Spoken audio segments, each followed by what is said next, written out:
কি লাগবে ক? দুইজনের প্রয়োজন। আমি অনেক একটি ভদ্র ছেলে। একবারে সোজা হয়ে গেছে গা, একবারে তুই 2 হাত সোজা করে ফেলাছ না আনার লড়ে কিভাবে বলে লাগবে? বুক ভরা কষ্ট। বউ প্রেগনেন্ট তাই? ওটা শুক্রিয়া। শুক্রিয়াই তো, ওই কষ্টটা তুই মিথ্যা আগে করলু, এখন ক্যামেরার সামনে ক তোর বউ দেখাম ক ক। আমি শিওর কিন্তু এই ভিডিও পোস্ট করার পর তুই জানাবো, কইস না যে ভাই ডিলিট কর। পোস্টলে তুই তাহলে ঘুষ দে 500 টাকা দে, দেখনি কইলো এরা লাগবে 500 টাকা দে আর পোস্ট কর না দে 500 টাকা থাকলে তো দা ইয়া কর, 1 মন পোল্লা দে দিব, 1 মন পোল্লা দে তাহলে আর ইয়া কর না ক। এই রাত জাগে ওই দিন একটা ওরা বন্ধু রাত জাগে ফুল সঙ্গে সঙ্গে শেয়ার রাখি দেখ দিনে তোর শেয়ার এত খারাপ হয়ে যায় কদিনে। হ্যাঁ তুই 100 তো থাক। মুই আসে 2 দিন ভাল লাগে আর যায় ওটা বাসো না 7 দিন।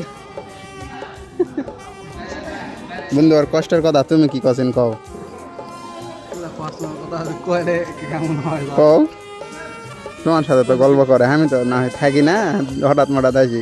অনেক টেনশন হয় অনেক কারণ যেদিন সংসার লিয়ে প্রতিদিন ওই 12টা 1টা পর্যন্ত পোলার ফুল হয়, এই পর্যাপ্ত ঘুম হয় না। এই জন্য চেয়ার এরকম আছে কিরে, পোল্লার ফুল সঙ্গে না দিন চেয়ার এরকম আছে। হ্যাঁ জানি না, রাত জাগলে তো এমনি একটা মানুষের চেয়ার আমিও তো রাত জাগি, সুদ থাকে রাত জাগা। তুমি রাত দিনও তো আমি কম করি না। তুমি তো রাত জাগলে দিন ঠিকই ঘুমাও। শোনো আমি তোমাকে সত্যি কথা কই, মেন কথা হলো গিয়ে আমার বউ নাই, এই জন্য আমার শরীর খারাপ হয় না। আর হলো বউ আছে, আর বউ আছে এর জন্য মনে করে 8টা কাম করে আছে শরীর খারাপ হয়, আর আমার বউ নাই এই জন্য আমি 8টা কাম করে ঘুমে যায়, আমার কোনো পারা নাই, রিল্যাক্স হ্যাভে রিল্যাক্স। হ্যাঁ ঠিক আছে, ধন্যবাদ।